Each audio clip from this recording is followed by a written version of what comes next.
yang namanya mengabdi itu kan bukan tidak harus di tempat kita sendiri gitu.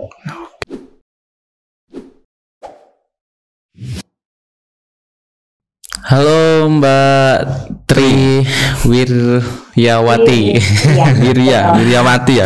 Tri Wiryawati. Iya, Wirya, semangat. Semangat. Oke. Nama budaya, apa kabar? Nama budaya. Mbak Tri, sehat selalu ya. Sehat selalu. Mas Arya, Mas Uung ya. Baik. Ya. Ya.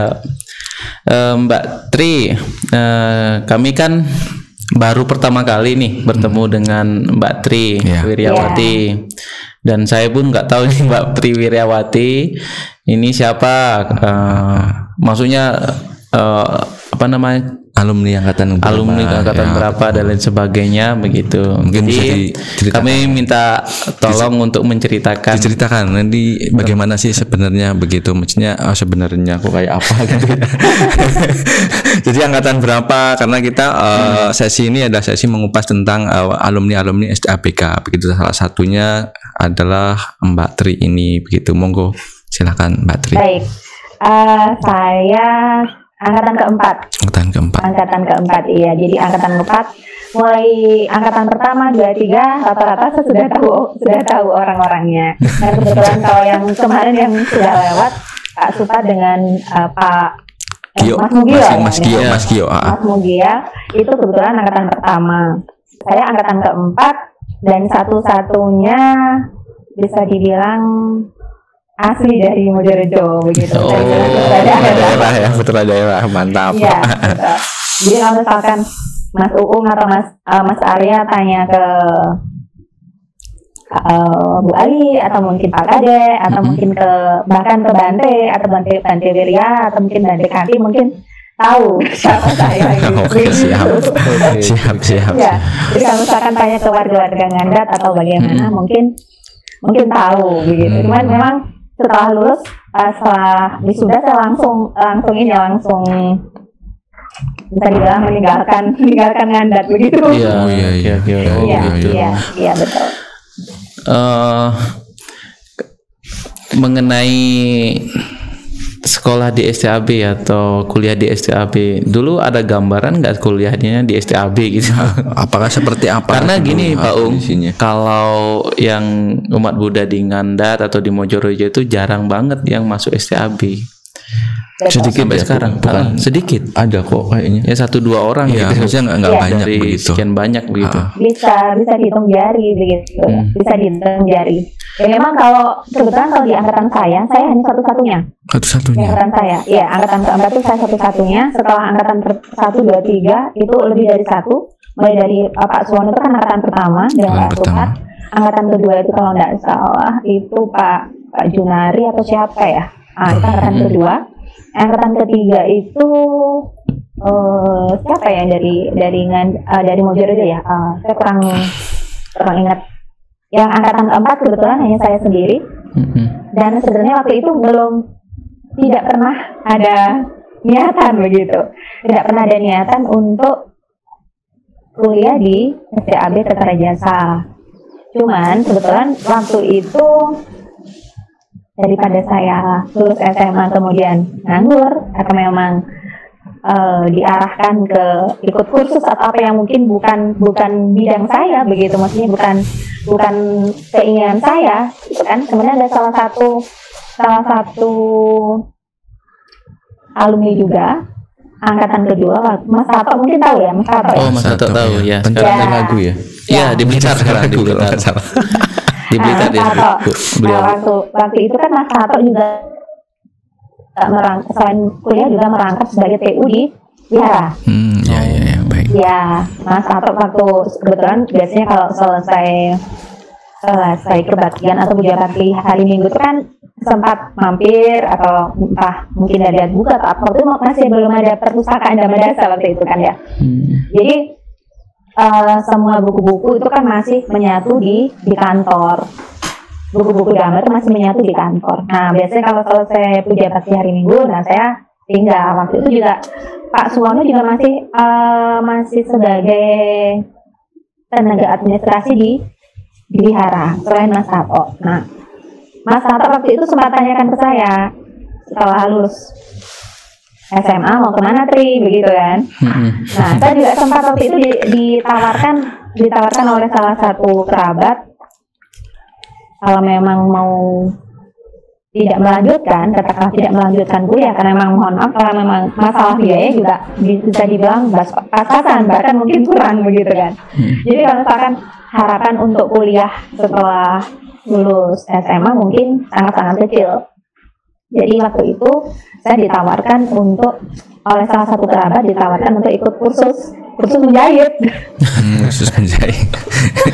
Yang itu sebenarnya tidak ada sama sekali pikiran saya untuk arah itu. Nah kebetulan waktu itu juga Mas Tato menawarkan saya, daripada kamu nganggur atau mungkin mau ngapain gitu kan. Akhirnya saya coba masuk STAB. Nah, waktu itu angkatan saya pertama karena memang waktu itu belum program S1 masih belum ada ya. Masih belum ada. Jadi waktu itu masih diploma, iya masih diploma 2. Jadi waktu itu saya mendaftar untuk bisa dibilang mendaftar mahasiswa untuk program D2 waktu itu. Mendaftar untuk program D2. Nah, seperti itu. Awalnya memang seperti itu. Berarti Mbak Tri ini ijazahnya masih ada ujian negara ya, begitu ya? Betul. Saya D2 ada ijazahnya, S1 juga ada ijazahnya. Jadi saya punya 2 ijazah. 2 ijazah ya, mantap. Iya. Jadi waktu kuliah D2 itu kemudian STAB itu langsung buka S1 ya? Buka S1 ya? Atau bagaimana? Bagaimana? Yang untuk S1-nya Mbak Tri-nya ditempuh bagaimana? Apakah di STABK atau di STABK? Di STABK. Jadi begitu selesai wisuda, itu kan langsung lanjut ke S1. Oh gitu. Ya. Jadi saya juga punya apa? Kalau dulu kan ada akta ya. Iya betul, ada akta. Ya, akta ngajar betul. Iya betul, ada akta. Jadi saya punya ijazah D2. Wisuda juga. Iya. Jadi waktu pertama kali satu angkatan dengan saya itu kurang lebih 30-an orang. Banyak sekali. Kalau nggak salah ya, 30-an orang waktu itu. Tetapi pada saat selesai wisuda D2, tidak semua melanjutkan ke S1, hanya kurang lebih setengahnya saja. Setengahnya ya. Iya, kurang lebih setengahnya saja yang lanjut S1 begitu. Oke, kita tanya tentang masa kuliahnya nih ya. Kalau kemarin Pak Supar kan itu adalah angkatan pertama yang merintis lah ibaratnya, kemudian beliau juga yang paling menarik ikut membangun katanya. Kalau Mas Mugio itu dia mengeluarkan album sama Mas Tato gitu. Iya, album sama Mars ya. Betul. Ya, begitu. Sebagai ekspresi ekspresinya beliau ketika keresahan. Bilangnya keresahan itu Mbak Tri. Kemudian banyak keresahan dituangkan dalam karya begitu. Kemudian di angkatan Mbak Tri ini kira-kira apa yang dilakukan pada waktu itu semasa kuliah? Semasa kuliah. Betul. Jadi kita waktu kuliah angkatan keempat masih sama seperti angkatan pertama. Kita masih berpindah-pindah tempat dari jamaah kelas, kemudian ruang sangga, kemudian balai kambang waktu itu. Kita masih berpindah-pindah tempat karena masih belum ada tempat yang permanen begitu. Jadi kalau angkatan keempat itu tadi karena memang pada awalnya kita belum ada prodi S1 ya, bukan prodi ya. Kalau prodi kan program studi ya. Jadi pada awalnya karena memang diarahkan hanya di dua. Jadi kalau dibilang karya yang dibandingkan dengan yang angkatan pertama mungkin sangat-sangat jauh begitu kan. Karena memang yang angkatan pertama di mana-mana yang pertama itu pasti yang merintis, yang mengawali dan sebagainya. Kalau angkatan keempat kita kan hanya tinggal meneruskan saja. Walaupun masalah fasilitas dan sebagainya masih dalam keterbatasan begitu. Tapi kalau masalah seperti yang Mas Mugio mungkin kemarin sampaikan, salah bentuk keresahan kemudian dituangkan atau diekspresikan lewat karya lagu dan sebagainya. Kita sebenarnya juga kebetulan dari angkatan keempat tidak ada yang tergabung dalam grup atau mungkin dari kampus waktu itu. Apa sih namanya?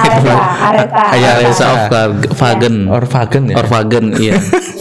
Tapi kalau kebetulan kalau suami saya kan juga angkatan pertama. Oh, suaminya angkatan pertama. Waduh, dapat jodohnya di sini juga dong. Iya. Siap. Satu ini juga satu band dengan Mas Mugio. Gitu. Boleh tahu sebagai apa dulu? Posisinya sebagai apa? Basis kah, drummer kah? Keyboardis? Apa ya? Aduh, saya agak kurang paham saya. Yang jelas dia bermain gitar gitu ya. Gitarisnya. Oke, siap. Yang jelas dia bermain gitar. Mungkin tanya aja nanti sama Mas Mugio atau tanya dengan siapa yang angkatan pertama. Siap. Oke. Oh, jadi suaminya angkatan pertama. Yang penting masih ada suatu hal yang apa ya? Ya mungkin karena masnya jadi gitaris gitu, Mbak Trinya langsung wow gini. Bisa jadi kan kayak gitu. Ya gitu kan Mbak Tri? Iya. Iya, kalau yang gitulah ya. Nah itu siap. Oke Mbak Tri, mungkin bisa dijelaskan nggak? Maksudnya sekarang kan Mbak Tri waktu habis dari SDAPK terus langsung apa ya istilahnya kalau kita tuh merantau ya, merantau ya. Mungkin dijelaskan merantau kemana, terus di sana bagaimana, terus sekarang sudah sebagai apa begitu, monggo Mbak Tri. Baik. Suami saya itu kan angkatan pertama, jadi lulus 2004 ya. 2004. Kemudian kebetulan 2005 itu ikut seleksi CPNS di Kalimantan Barat. Oh, Kalimantan Barat. Iya. Pontianak ya, Pontianak. Iya, betul. 2004 atau 2005. Nah, ikut seleksi CPNS di Kalimantan Barat. Tahun 2006 itu baru menerima SK. Menerima SK sekaligus penempatan di mana begitu. Nah, waktu itu kan saya masih kuliah. Kemudian 2007 karena memang calon suami saya itu sudah dinas begitu kan. Setidaknya saya kan juga harus ikut. Oh, ini belum menikah berarti waktu itu ya? Belum. Oh, belum. Waktu apa nih? Ya ini yang diceritakan. Iya. Nah, jadi 2007 setelah wisuda, nggak lama setelah itu saya nikah. Oh ya, siap. Ya, nah setelah menikah kan langsung mengikuti suami, mengikuti suami begitu ya. Mengikuti suami. Jadi kebetulan akhir tahun 2007 ada pembukaan formasi untuk penyuluh agama di Kabupaten Pontianak waktu itu. Kabupaten Pontianak, Iya, Kabupaten Pontianak. Nah, kebetulan mungkin karena baik. Begitu saya ikut tes, ternyata bulan Desember itu ada pengumuman saya yang lolos begitu. Luar biasa ya, karma baik sekali. Iya, karma baik sekali. Benar rasa karma baik sekali. Jadi saya datang di sini masih ingat bulan Oktober 2007. Bulan Oktober 2007, kemudian pengumuman itu seingat saya bulan November, kemudian tidak lama kemudian pelaksanaan tes bulan Desember pengumuman. Wih, cepat sekali.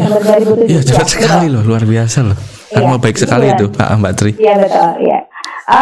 2008 kemudian Januari 2008 terhitung saya mulai bisa dibilang diterima begitu ya sebagai CPNS di Kementerian waktu itu masih belum Kementerian Agama, namanya Departemen Agama. Departemen Agama, iya. Departemen Agama Kabupaten Pontianak waktu itu sebagai penyuluh agama fungsional.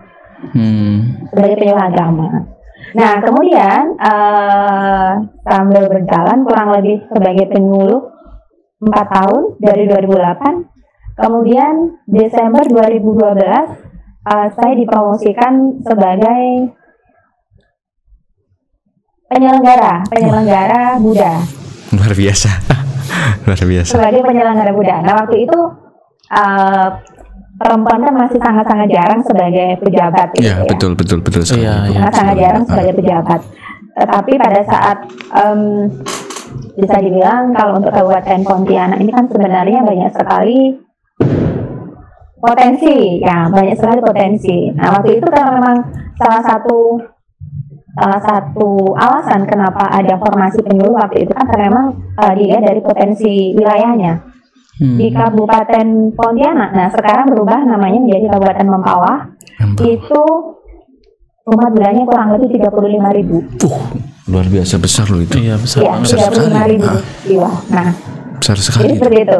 Nah, jadi mulai saya dilantik sebagai penyelenggara Buddha Desember 2012 sampai sekarang 2022 kurang lebih berjalan 10 tahun ya, kurang lebih 10 tahun ya. Ya betul. Kurang lebih 10 tahun, iya, kurang lebih 10 tahun. Bukan 10 tahun ya, 9 tahun lebih berapa bulan gitu. Siap. Jadi seperti itu, ya. Oh ya, Mbak Tri, bisa nggak diceritakan nih, maksudnya suka dukanya di merantau di sana awal-awal itu bagaimana? Supaya kan, karena kebanyakan dari teman-teman juga sangat khawatir lah kalau misalkan kerja nih jauh-jauh apalagi di negeri di pulau seberang sana bagaimana, ada yang mungkin di pedalaman bagaimana. Jadi mungkin bisa nggak diceritakan bagaimana asiknya di sana, mungkin hal-hal yang menarik apa supaya teman-teman mungkin yang baru lulus itu tidak takut untuk bisa merantau ke sana atau pergi ke sana kerja atau mungkin bisa dibilang tergugah begitu ya. Tergugah, terinspirasi lah begitu monggo. Iya. Jadi begini, kalau memang selama ini kebetulan saya memang dari kecil tidak pernah bepergian jauh begitu ya, bepergian terlalu jauh. Sudah terbiasa di Mojokerto dengan fasilitas atau mungkin bukan fasilitas ya, bisa bilang fasum ya, fasilitas umumnya semuanya lengkap. Mau kemana-mana juga enak. Begitu di sini, saya bilang sangat-sangat jauh perbandingannya begitu, jomplang begitu ya. Jadi kalau di Mojokerto mau kemana-mana itu kan tinggal jalan kaki, naik angkot sudah sampai begitu. Kalau di sini, kalau di sini yang namanya angkutan umum bisa dibilang sangat-sangat bisa bilang kalau saya mengatakan sangat-sangat tidak layak. Karena kalau di Jawa itu bisa dibilang sudah menjadi barang rongsokan. Di sini malah masih dipergunakan gitu. Okay. Itu yang pertama. Kemudian yang kedua, di sini kan kalau saya kesini kan masih sepi, gitu. Masih sepi. Kemudian biaya hidup juga dibandingkan dengan di Jawa kan pasti lebih mahal. Kemudian kalau di Jawa, terutama di tempat kelahiran saya begitu kan, mau apa-apa kan tinggal minta atau mungkin tinggal beli pun tidak jadi masih terjangkau. Kalau di sini pasti dipikirkan gitu. Jadi kalau bagi alumni katakanlah yang masih ragu-ragu untuk merantau dan sebagainya, nggak usah ragu-ragu. Nah nanti sambil jalan nanti akan saya jelaskan sedikit tentang potensi di Kabupaten Mempawah yang siapa tahu bisa tergugah gitu, Iya. Karena kebetulan ada bukan salah satu ya, ada 2 orang alumni Kertajasa yang saat ini menjadi tenaga pengajar di TK, di salah satu TK. Cuma saya belum sempat ketemu. Saya juga belum tahu yang bersangkutan alumni angkatan berapa. Oke, baik. Menarik ya. Tapi kan Mbak Tri itu ke sana juga sudah selain dari alasan ikut suami kan gitu. Ada orang yang ibaratnya partnernya di sana. Iya, udah dikenal di sana begitu ya. Memang jadi mungkin sedikit maksudnya suka atau dukanya itu dibagikan dengan suaminya. Tapi kadang juga ada yang sulit juga ketika pasangannya itu sudah PNS pun di luar kota misalnya, dari luar daerah lagi itu. Kadang juga ada yang nggak mau gitu loh, tapi nggak mau misalnya seperti angkatan saya juga ada begitu kisah cinta. Mereka itu sudah dari kuliah ya, kayaknya sudah akrab banget begitu, tapi ketika satunya bekerja di sini, satunya bekerja di luar pulau, akhirnya mereka pisah loh karena perbedaan itu. Jadi LDR gitu maksudnya. Oh iya, perbedaan bilang pekerjaan begitu, ya. begitu. Sedangkan apa namanya pasangan dari teman saya ini anak tunggal begitu. Jadi Jadi akhirnya ya saya tahu deh. akhirnya mereka berpisah. Tapi saya salut sih sama Mbak Tri mau mengorbankan kehidupan yang di Mojorejo. Maybe like heaven surganya kembali ke sana. Tapi ya di sana melakukan hal yang lebih daripada yang ada di sini kan begitu. Terus Mbak Tri mungkin bisa dijelaskan juga maksudnya di daerah apa Mentawah ya Mempawah. Oke. Itu maksudnya di sana apakah memang persebaran kayak pendidikan Buddhisnya begitu? Apakah banyak kayak gitu? Terus kemudian umatnya untuk pembinaan gitu banyak? Maksudnya apa sekolah-sekolahnya apa yang harus dibina itu? Nah ini menarik nih. Sebenarnya saya mudah-mudahan ini jadi apa namanya bahan kebijakan ke depan untuk apa namanya setelah 3 tahun berkreasi. Oke, siap. Jadi terutama di Kabupaten Mempawah, khususnya maksudnya di Kalimantan Barat, khususnya di Kabupaten Mempawah itu rata-rata masih sangat-sangat kekurangan tenaga pendidik. Siap. Kalau di Kalimantan Barat bisa dibilang potensinya itu dibandingkan dengan di Pulau Kalimantan, di provinsi Kalimantan yang lain, maksudnya Kalimantan Timur gitu dan sebagainya, mungkin Kalimantan Barat bisa dibilang lebih banyak dari di antara provinsi di Kalimantan. Cuman ya memang itu kualitas SDM-nya sangat-sangat bisa dibilang, mohon maaf saya bilang kurang bisa dibilang kurang bisa diperhitungkan dibandingkan dengan provinsi yang lain begitu. Itu yang pertama, karena memang kebetulan kalau untuk di Kalimantan Barat itu kan multi majelis ya. Baik. Dan kebetulan di sini rata-rata umat Budanya masih menganut ke tradisi. Tradisi. Oke. Betul, masih menganut ke tradisi. Jadi mereka juga sangat-sangat kurang paham sebenarnya agama Buddha itu seperti apa. Cuman yang bersangkutan betul KTP-nya beragama Buddha. Tetapi bagaimana sih puja dalam agama Buddha itu mereka tidak paham. Itu ya. Jadi mereka hanya mengikuti tradisi dari leluhur mereka, turun-temurun seperti itu. Oh gitu, jadi mengekspresikan nilai-nilai agama Buddhanya itu masih tradisi. Bercampur aduk dengan tradisi, bukan betul. apa namanya, bukan selaras begitu ya. Iya betul. Oke. Mungkin saya tanya ini. Oke, potensi untuk menjadi PNS di sana, ya. Apakah besar begitu? Ya betul, Mbak. Bagaimana untuk agama Buddha? Nah begini, lagi kalau masalah formasi CPNS itu kan sebenarnya wewenang dari pemerintah daerah, terutama untuk guru ya. Ya, baik. Terutama untuk guru, karena semenjak diberlakukan otonomi daerah, pengangkatan guru itu semuanya diserahkan ke pemerintah daerah. Nah, kita kebetulan kalau saya memang di instansi atau di Kementerian Agama, begitu ya, di Kementerian Agama, pengangkatan guru agama itu terakhir tahun 2006, seingat saya, 2006 lah, 2000 berapa ya. Setelah diberlakukan otonomi daerah, tidak pernah ada lagi Kementerian Agama mengangkat guru agama selain guru madrasah. Iya. Ya, jadi guru pendidikan agama itu dikembalikan ke pemerintah daerah. Jadi mulai penentuan formasi, maksudnya bukan penentuan, pengusulan formasi itu pemerintah daerah yang punya wewenang.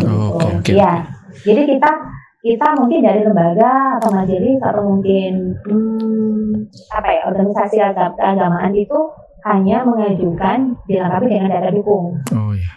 Ya. Kalau masalah potensi sebenarnya sangat-sangat berpotensi kalau untuk di Kalimantan Barat.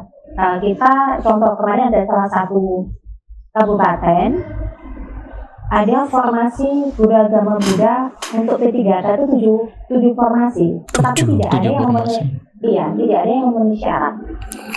Waduh.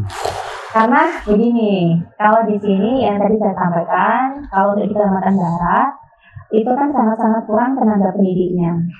Iya. Nah, jadi mereka ada yang hanya lulusan SMA atau mungkin SMK sudah mengajar SD, SMP, atau mungkin SMA dan SMK. Iya, betul. Jadi kalau mereka yang sudah lulus SMA atau SMK mengajar SMA atau SMK kan berarti sama halnya jeruk makan jeruk begitu kan? Iya, nggak kompatibel lah gitu. Sama aja kalau dulu awal-awal saya masih kuliah di STABK kan S1 mengajar S1 begitu. Oh iya, siap. Jadi seperti itu. Karena kondisi kan dulu tuh. Betul. Nah, jadi banyak sekolah-sekolah di sini yang kosong karena tidak ada guru agama budanya. Gitu. Dan akhirnya kalau tidak ada guru agama budanya, siswa-siswa yang beragama Buddha akhirnya banyak yang ikut agama lain. Oke. Ya, karena itu tadi ya. tuntutan nilai. Betul sekali. Nilai betul.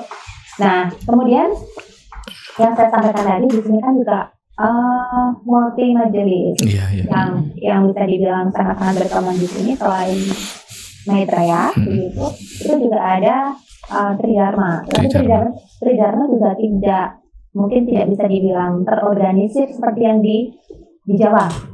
Jadi seperti itu. Kalau Jawa mungkin itu sudah jelas ya. Jadi organisasinya sudah jelas, kemudian lembaganya jalan, yayasannya juga jalan. Kalau di sini mungkin hanya sebatas formalitas saja, begitu. Formalitas saja. Oke, Mbak Tri, sebenarnya kebutuhan guru agama Buddha itu untuk mencukupi kuota di sana itu sebenarnya berapa sih menurut Mbak Tri itu seharusnya? Idealnya mungkin ya. Idealnya banyak ya. Peluangnya itu banyak sekali berarti. Iya, betul. Betul. Peluangnya banyak sekali. Kalau dibilang di sini mungkin kalau Mas dengan Mas Arya pernah dengar Singkawang. Iya, benar banget. Nah, bisa dibilang kalau Singkawang itu kan bisa dibilang basisnya umat Buddha di Kalimantan Barat. Iya, betul. Nah, itu saja bisa dibilang gurunya paling banyak itu kalau yang di Singkawang. Itu saja masih banyak kekurangan guru. Kalau di Kabupaten Mempawah, terutama yang wilayah binaan saya, binaan saya kan Kabupaten Mempawah, itu guru yang PNS hanya 12 orang. 12 orang. Dan itu kebanyakan merangkap.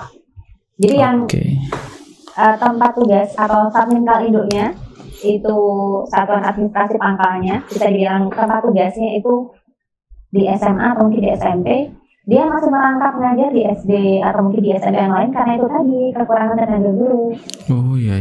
Kalau untuk di Kabupaten Mempawah sendiri itu banyak sekolah yang kosong. Kalau yang bisa dibilang kalau kebutuhan guru itu masih di atas 20-an orang. Kalau untuk di Kabupaten Mempawah ya. Iya. Banyak ya berarti. Masih kurang 20 orang begitu, sekitar begitu ya idealnya ya. Iya, kalau sangat idealnya masih di atas 20-an orang itu masih sebenarnya masih memerlukan kurang lebih seperti itu. Kurang lebih segitu. Cuma ya itu tadi masalah formasi lagi-lagi. Kemudian gini, kan itu masalah formasi itu kaitannya dengan pemerintahan lah di sana dan kebutuhan yang di sana juga. Tadi Mbak Tri juga mengatakan bahwa ada syarat yang kurang padahal sudah banyak yang mendaftar, kalau tidak salah begitu ya? Iya. Gitu. Sebenarnya syarat ini yang sulit dipenuhi ataukah memang SDM-nya sih sebenarnya Mbak Tri? Itu ya ingin saya tanyakan sih gitu. Oh iya. Nah, sebetulnya di salah satu kabupaten tadi yang saya sampaikan yang ada 7 formasi itu. Ya betul. Itu kan formasinya untuk P3K, pegawai pemerintah dengan perjanjian kerja. Nah, yang namanya tenaga P3K itu setidaknya yang bersangkutan harus sudah terdaftar di Dapodik. Oh iya, ini data pokok pendidikan. Ini masalahnya ini. Ya, nah kebetulan kalau untuk memenuhi syarat itu kan kualifikasi pendidikan minimal harus S1. Gitu. Nah, kebetulan yang mengisi di sekolah tersebut itu pendidikannya hanya setara SMA. Nah ini kan secara otomatis kan gugur pasti secara sistem ya. Belum berjuang udah gugur sih. Iya, karena sistemnya udah nggak masuk. Belum berjuang udah gugur dulu ya, kan udah nggak masuk sistem. Iya benar. Dan itu terjadi gitu loh. Iya. Nah ini mungkin bisa di PR sebenarnya, PR bagi kita bersama. Oke, siap. Bagi kita bersama. Kemudian berikutnya kalau kita mau mendatangkan tenaga dari luar Kalimantan Barat, nah ini lagi-lagi yang perlu kosnya besar pasti. Jadi perhatian kita bersama gitu ya. Kan nggak mungkin juga kalau misalkan jauh-jauh dari luar Kalbar, kemudian datang ke Kalbar tanpa memperhitungkan kesejahteraan. Iya betul itu. Kalau bertanggung kesejahteraan, makanya mungkin salah satu alasan dari alumni yang enggan untuk merantau itu salah satunya itu. Iya sih sebenarnya. Iya, salah satunya mungkin itu. Tapi kalau melihat potensi dari di Kalimantan Barat, terutama di Kabupaten Mempawah, kalau misalkan tetap dibiarkan seperti ini, tidak ada tenaga yang katakan membantu begitu, tidak ada tenaga yang tergerak untuk membantu, kedepannya saya tidak bisa menjamin umat Buddha kita akan terus bertambah begitu. Atau bisa jadi semakin berkurang karena yang saya sampaikan tadi, beberapa sekolah yang tidak ada Buddha budayanya diarahkan mengikuti agama tertentu. Nah, kalau yang namanya kebiasaan yang sudah terbiasa di sekolah agama ini, artinya kan terbawa ke rumah, kemudian terbawa di kehidupan sehari-hari dan seterusnya. Nantinya kemungkinan akan dan seterusnya lari gitu. Mas Arya dengan seterusnya bisa tahu lah ujungnya kemana. Mbak Tri bisa kasih bocoran nggak tahun depan? Atau tahun depan apakah ada formasi lagi? Ya dong kan PTKB yang selain di Kertarajasa juga kan setiap tahun mengeluarkan lulusan dan itu banyak. Dan sekarang serapannya ada berapa ya? Sekitar 1.000 lebih ya. Dari seluruh PTAB. Kami dengar gitu. Kalau Mempawah bagaimana Kabupaten Mempawah nih? Nah sebenarnya begini, mungkin kalau Mas Arya dengan Mas kalau misalkan sering boleh tanya-tanya di Badi Jayamido. Badi Jayamido atau bagaimana? Siap. Kita kan ada salah satu yayasan namanya Yayasan Bigut. Yayasan Bigut ya. Mungkin pernah dengar ya? Pernah sering. Nah sering ya, bukan pernah lagi, tapi sering ya. Nah Yayasan Bigut ini kan sebenarnya salah satunya kan juga bisa dibilang memfasilitasi guru agama Buddha ke beberapa daerah gitu ya. Kebetulan Yayasan Bigut ini lebih concern, bisa dibilang banyak berkecimpung di ini ya, untuk penyaluran tenaga guru itu ke Kalimantan Barat. Oh iya. Ya, jadi yang dari Kertarajasa setahu saya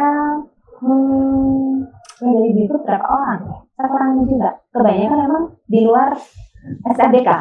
Oh gitu.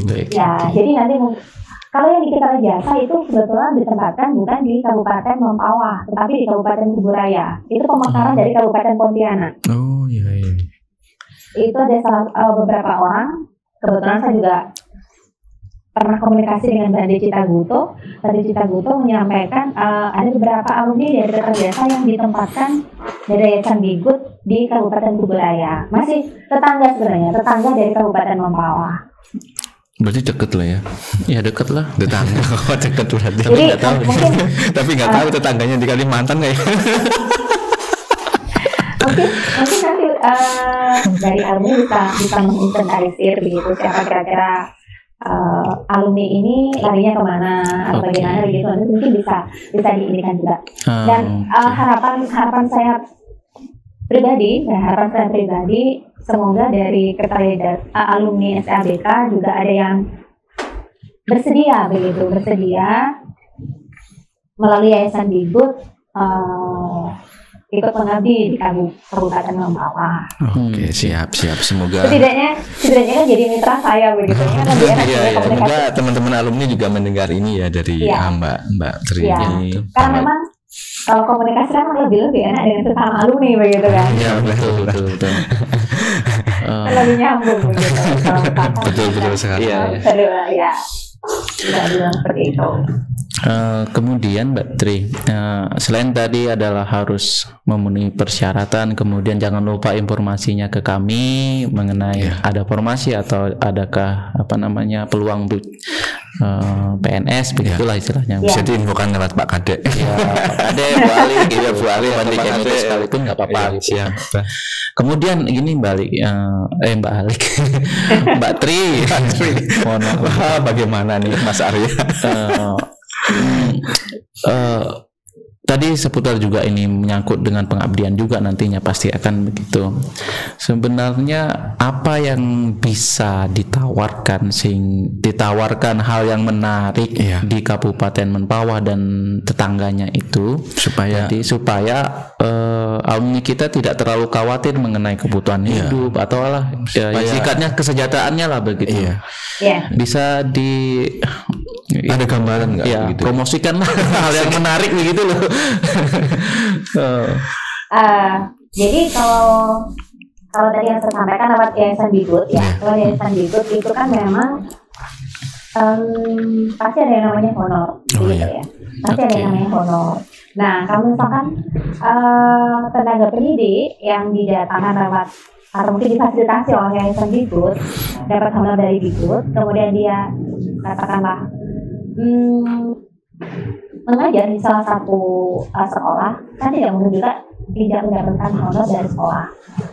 Nah, kita dari Kementerian Agama walaupun sedikit kan juga menawarkan insentif, walaupun tidak mestinya bukan tidak sedikit, tidak banyak. Sedikit tidak banyak. Jadi ada insentif. Iya betul. Kita dari Kementerian Agama kan juga ada insentif walaupun tidak banyak, tetapi setidaknya kan bisa untuk tambah-tambah beli pulsa atau mungkin beli jajan ya. Nah ya. Kalau untuk di Kabupaten Mempawah sendiri kita kan juga ada beberapa guru yang bersedia menawarkan tempat tinggal gitu, Jadi nanti tinggal yang bersangkutan saja. Kalau misalnya yang bersangkutan sudah punya niat katakanlah untuk mengabdi, entah ya memang setidaknya harus punya jiwa mengabdi. Kalau memang tidak punya jiwa mengabdi atau mungkin tidak terpanggil, ini tidak usah gitu. Ini tidak usah. Daripada sudah berangkat ke sini kemudian melihat kondisi di sini dan sebagainya, akhirnya tidak terasa minta dipulangkan dan sebagainya begitu kan. Malah repot. Jadi setidaknya sudah punya jiwa mengabdi. Kemudian juga yaitu tadi ya, seperti saya mungkin sudah terbiasa dengan bisa dibilang nyaman dengan fasilitas di Mojorejo. Kemudian ke sini kalau memang sudah tidak ada niat dan sebagainya, mungkin ya tidak akan terasa. Mungkin tidak lama juga akan pulang dan sebagainya. Oke, Mbak Tri. Menurut Mbak Tri ya, honor yang diberikan oleh yayasan tersebut apakah bisa mengcover dalam 1 bulan kehidupan mereka begitu Mbak Tri? Kan Mbak Tri yang tahu nih. Oke. Kalau misalnya tadi kurang gimana gitu. Gitu. Saya pikir cukup ya untuk kehidupan atau memenuhi kebutuhan pokok sama 1 bulan di sana, gitu ya. Yang namanya cukup itu kan relatif ya. Yang namanya cukup relatif. Jadi kalau rasa saya yang untuk awal-awal itu sudah lebih dari cukup sebenarnya. Oh, lebih dari cukup. Oke. Kalau awal-awal dibandingkan dengan saya waktu itu ya, saya waktu itu. Saya waktu itu kan masih mikirkan bayar kos dan sebagainya. Begitu kalau misalkan sekarang sudah mungkin ada yang menawarkan tempat tinggal dari beberapa guru, kemudian ada yang putih di wihara yang kosong begitu, atau mungkin asrama. Nah sekarang kan ada kalau yang tadi saya sampaikan di awal, ada 2 orang alumni dari Kertara Jasa yang mengajar di salah satu TK itu kan juga asrama ya. Ke depan si asrama. Kalau sekarang Oke. Ya, karena masih dalam tahap pembangunan gedung sekolahnya. Tapi itu tadi kalau untuk awal saya rasa tuh lebih dari cukup. Karena begini, dari yayasan setidaknya kalau saya bilang pasti nilainya tuh bervariasi antara yang di daerah satu dengan daerah lain itu bervariasi. kalau yang bersangkutan katakanlah lebih rajin, itu pasti ada tambahan. Oke, siap. Ya, jadi kalau misalkan yang bersangkutan mengajar di satu sekolah, apa mungkin siswanya berapa dengan orang yang mengajar di 2 sekolah tapi siswanya lebih sedikit daripada yang pertama tadi, bisa jadi sama. Iya. Jadi ini dilihat juga dari jumlah siswa yang diajar. Siap. Itu yang pertama. Kemudian yang berikutnya juga kalau yang bersangkutan juga mau berpartisipasi mengajar sekolah minggu juga pasti ada tambahan. Oke. Itu dari yayasan ya. Nanti kalau setidaknya kalau misalkan nanti ada informasi apa-apa dari koordinator Bigut, yayasan Bigut yang terutama yang menangani Kabupaten Mempawah, nanti akan kami sampaikan begitu. Cuman ya itu tadi, kalau misalkan yang bersangkutan tidak rajin, nah ya peluang untuk mendapatkan tambahan juga masih sedikit. Oke, siap. Jadi intinya kembali ke individunya yang bersangkutan. Apakah nanti di sana bisa mengikuti ritme atau mungkin lebih rajin, lebih kreatif, lebih inovatif begitu. Begitu. Jadi teman-teman yang masih meniti karir yang sudah lulus sekarang untuk masalah kebutuhan hidup di Kabupaten Mempawah dan lain sebagainya itu dari pernyataan Ibu Tri cukup lah ya. Cukup, bahkan lebih dari cukup apabila kita mau mengabdi di sana. Mengabdi dengan sungguh-sungguh atas menati begitu. Iya. Gitu Mbak Tri ya. Oke, kemudian ini Mbak Tri. Gimana ada sebenarnya? Enggak gini. Kan Mbak Tri di sana udah lama nih. Terus melihat sistem maksudnya di pemerintahan juga di bidang pendidikan juga begitu. Ada nggak masukan sih untuk SDAB kita? Maksudnya baiknya bagaimana sih? Dari di lapangan itu seperti apa sih kebutuhannya gitu? Sama. Ada tanyaan sama. Intinya apa asesmen kebutuhannya tuh bagaimana sih begitu? Mungkin yang diperlukan itu sekarang itu soft skill yang bagaimana? Terus apa begitu? Ya. Jadi kalau memang selama ini waktu awal-awal saya kuliah kan memang tidak ada kelas untuk Samanera dan Akasila waktu itu ya. Betul. Jadi semuanya reguler begitu ya, reguler. Jadi kalau di Kalimantan Barat terutama di Kabupaten Mempawah, karena masih sangat-sangat minim pembinaan. Pembinaan. Ya, sangat-sangat minim pembinaan. Jadi yang saya sampaikan tadi, karena memang di sini umat budanya masih tradisi ya, banyak yang tradisi, kemudian yang mengenal agama Buddha sesungguhnya itu masih sangat-sangat kurang.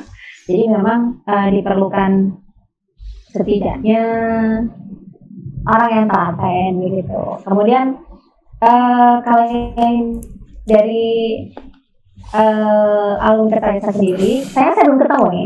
Saya belum ketemu dengan dua orang yang saya sampaikan tadi gitu. Beberapa alumni Kertajasa terutama Akasila kan juga banyak yang berdiam di Kalimantan Barat, terutama di Singkawang. Kalau dari harapan saya untuk STABK Kertajasa sendiri, STABK atau STAB Kertajasa sendiri, sebenarnya dengan apa yang saya alami di Kalimantan Barat, terutama di Kabupaten Mempawah, itu memang selain pengetahuan tentang apa yang kita dapat selama di perkuliahan, coba sesekali di dari STAB Kertajasa itu ada apa kalau PPL masih ada nggak ya PPL ya? PPM ya sekarang ya. PPM ya? Iya Mas Arya ya. PPM masih ada, PPL masih ada. PPL masih ada. Masih mungkin bisa diarahkan ke Kalimantan Barat. Nanti boleh berkoordinasi dengan Badai Gamedia atau mungkin bandar-bandar dari STI yang lainnya yang tahu kondisi persis di Kalimantan Barat seperti apa. Ya, baik. Kemudian kalau melihat tuntutan sekarang, karena kita tahu tuntutan teknologi dan sebagainya ya, dan saya paham kalau memang sekarang tuntutan teknologi di dunia pendidikan kan sudah semakin berkembang dan meningkat begitu ya. Jadi saya lihat juga alumni Kertajasa juga masih bisa mengikuti sebenarnya, masih bisa mengikuti, bisa update dengan perkembangan zaman. Mungkin masih ke depan juga perlu ditingkatkan karena memang beberapa apalagi setelah sekolah yang sekarang itu kan banyak guru-guru yang mendekati masa pensiun. Dibutuhkan tenaga-tenaga yang masih muda, kemudian masih menguasai teknologi dan sebagainya. Karena mungkin Mas Ung dengan Mas Arya tahu sendiri kalau orang yang mungkin mendekati masa pensiun dan sebagainya, kan kemampuan untuk menyerap ilmu itu kan agak kurang. Ya, agak kurang. Dan minat untuk belajar itu kan rendah. Iya. Jadi diperlukan tenaga-tenaga yang fresh gitu. Betul, yang masih fresh begitu ya, masih minatnya masih ada, kemudian selain minat juga mau begitu ya, mau belajar gitu. Oke. Nah, jangan sampai kalau yang pengalaman saya, walaupun mudah-mudahan bukan alumni dari Kertajasa, dia masih muda tapi tidak mau membuka diri untuk belajar, tidak mau membuka diri dengan tahu perkembangan teknologi. Jadi kalau emang seperti itu ya, apa gunanya kita kuliah kemudian harapan dari mungkin pihak kampus yang selama kita belajar itu kan setidaknya setelah alumni kita terjun ke masyarakat itu kan betul-betul mengaplikasikan apa yang didapat pada saat kuliah begitu kan. Betul sekali. Ya, jadi jangan hanya tahu teorinya, tetapi prakteknya bagaimana itu mereka tidak tahu. Oke. Jadi seperti itu. Oke. Cuman maaf nih saya lanjutkan. Oke, silakan. Ya, jadi berdasarkan pengalaman saya, itu kan banyak alumni yang sekarang hanya taunya mengajar, tapi sosialisasi dengan masyarakat sekitar itu agak kurang. Oke. Dia hanya tahu mengajar, mungkin tahu ilmu agama dan sebagainya, tapi perlu diingat kita kan makhluk sosial. Kita makhluk sosial juga perlu sosialisasi dengan masyarakat sekitar. Nah, jangan sampai karena apalagi kalau misalkan kita pendatang kemudian kita juga masih muda, kita tidak menghormati atau mungkin tidak interaksi antara kita dengan lingkungan sekitar itu kurang gitu. Yang saya amati di Kabupaten Mempawah ya, terutama yang masih muda. Kalau yang sudah lama di sini, yang sudah saya yakin mereka karena sudah lebih dahulu mereka di sini daripada saya, sosialisasi dengan masyarakat juga sangat bagus. Cuman justru yang orang-orang pendatang nih yang masih muda-muda ini malah yang kadang-kadang ini apakah memang pengaruh dari teknologi yang kemudian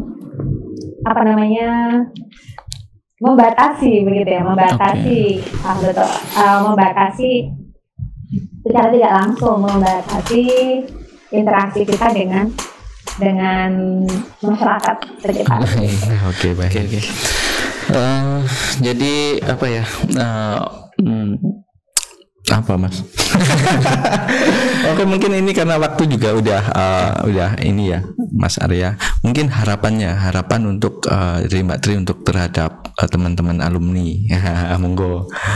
Kan ada nih untuk alumni bagaimana begitu, monggo ya. Alumni dan mahasiswa yang ada di STB Kertajasa, Mbak Tri. Iya. Ya. Sebenarnya sudah saya pikirkan jauh-jauau hari. Yang namanya pengabdian kita kan bukan harus di tempat kita sendiri begitu ya Mas ya. Gitu ya Mas ya. Mengabdi itu bisa di mana saja. Termasuk yang saya alami, walaupun sebenarnya saya tuh kadang-kadang merasa agak sayang begitu. Saya kuliah di Kertajasa bisa dibilang dari berkecimpung begitu, bisa berkecimpung di Dhamma Dipa Arama. Begitu saya selesai kuliah, saya malah meninggalkan tempat kelahiran saya begitu. Jadi saya merasa kurang, pengabdian saya itu masih kurang. Tapi lagi-lagi yang namanya mengabdi itu kan bukan tidak harus di tempat kita sendiri gitu. Jadi untuk alumni Kertara Jasa atau mungkin yang saat ini masih aktif sebagai mahasiswa, jangan ragu untuk mengabdi dimanapun. Halo? Ya, oke. Saya mendengarkan. Sampai kembali. Oke. Jadi itu Mas. Intinya mengabdi bisa dimanapun. Dan satu lagi, kalau memang tidak punya jiwa pengabdian, jangan sekali-sekali punya keinginan untuk merantau gitu. Ultimatumnya begitu ya. Ultimatum. Oke, saya udah dapat ya, kami udah dapat apa yang informasi yang udah diberikan oleh Mbak Tri tadi, bagaimana di Kabupaten Mempawahnya sendiri sedang membutuhkan banyak guru ya, banyak pendidik ya. Ya, tenaga pendidik di sana. Kemudian peluang untuk formasi karir dan lain sebagainya mungkin masih luas gitu ya. Luas. Kemudian ada yayasan yang mampu memfasilitasi lulusan begitu untuk berkarir di sana. Masalah kebutuhan pokok jangan dipikir. Sudah pasti bisa terpenuhi begitu. Dan satu lagi adalah kemampuan untuk beradaptasi dan apa Pak Ung? Jangan lupa mengabdi. Ya kan itu. Dan mengabdi bisa di mana saja, tidak harus di kota kelahirannya. Jadi dimanapun ada kesempatan kita bisa melakukan pengabdian kita gitu. Seperti peribahasa yang sering kita kenal, kalau kita mau berusaha pasti akan ada jalan apapun itu. Ya, entah apa. Kayak ini Mas. Kayak apa ya, bisa dibilang moto apa ya? Manubudi itu kan mengabdi tiada henti ya. Betul. Tapi di organisasi. Iya betul. Oke, mungkin kita cukupan ya. Iya, thumbnailnya mengabdi tiada henti. Oke, siap. Oke, terima kasih Mbak Tri udah meluangkan waktunya untuk ngobrol sama kita bersama Kepo Alumni begitu kan. Dan ini juga untuk teman-teman alumni juga, bagaimana di sana pengalamannya, mungkin bagi teman-teman mahasiswa yang masih belajar bisa diambil hal-hal yang baik ya gitu. Dan informasi yang sudah diberikan tadi sangat berharga bagi kita semua di sini. Bagi kami juga begitu. Oke. Silakan. Terima kasih Mbak Tri. Kami undur diri. Jadi sampai jumpa di Kepo Alumni yang selanjutnya.